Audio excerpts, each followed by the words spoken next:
Hey everyone, welcome back to Joy at Work. I hope you're well. I hope you're safe. Thank you for joining me again. I really appreciate you, all of you. And again, the greatest gift you can give me is by sharing the channel with somebody you know will benefit from it and subscribing to it as well if that's something you want to do.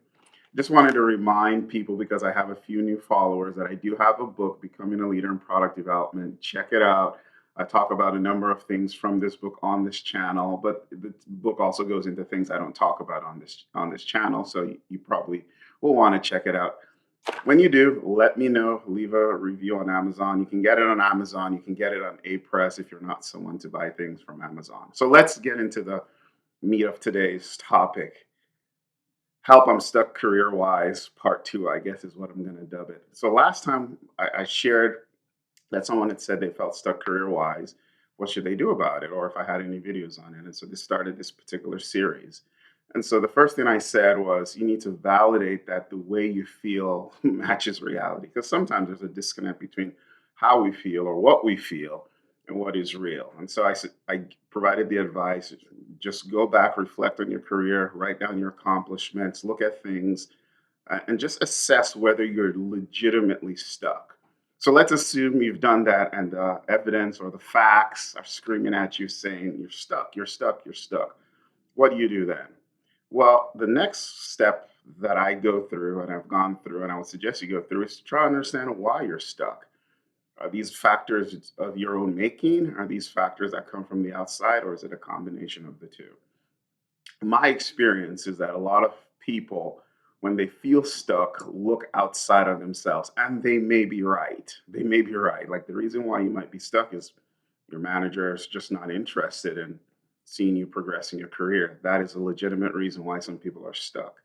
That being said, always adopted the approach of starting with myself first and evaluating myself and getting feedback on whether I am ready to move or do something in my career. And how do I do that? Of course, there's this aspect of assessing your own strengths and weaknesses. And I'll probably talk about weaknesses later on because we live in a day and age where people don't want to talk about weaknesses, just focus on your strengths. But there's some weaknesses that are legitimate derailers, and not paying attention to them is harmful. But that's not the topic for today. The topic for today is just doing an overall assessment. And so, one of the things I think is important to do is identify people you trust who maybe work with you, work around you, know you very well, maybe know that space, know that domain, and ask them if they believe, based on what they've seen of you and what the work you've done, whether you can perform at a different level, if you will, or a different position. Have them give you feedback. If they say yes, they believe you can. Have them give you the reasons why. Just don't take the yes and run with it. Like have people substantiate why they think you can do or you can perform at a different level or do something different in your career.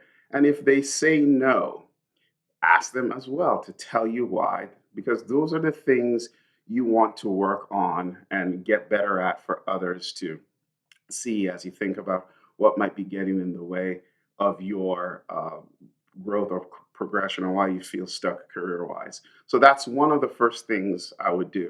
Of course, I like keeping these videos short and sweet. There are other things I can get into. I'll get into another one or two things next week.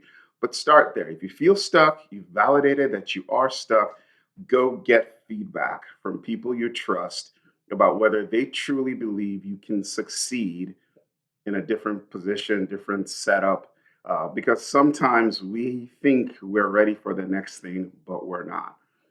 Not maybe the most comforting message, but hey, the easiest person, as Feynman said, to deceive or to fool is yourself. And we don't want to do that. We want to be as honest as we can be with ourselves. I'll see you next time. Till then, keep experiencing joy at work. Bye.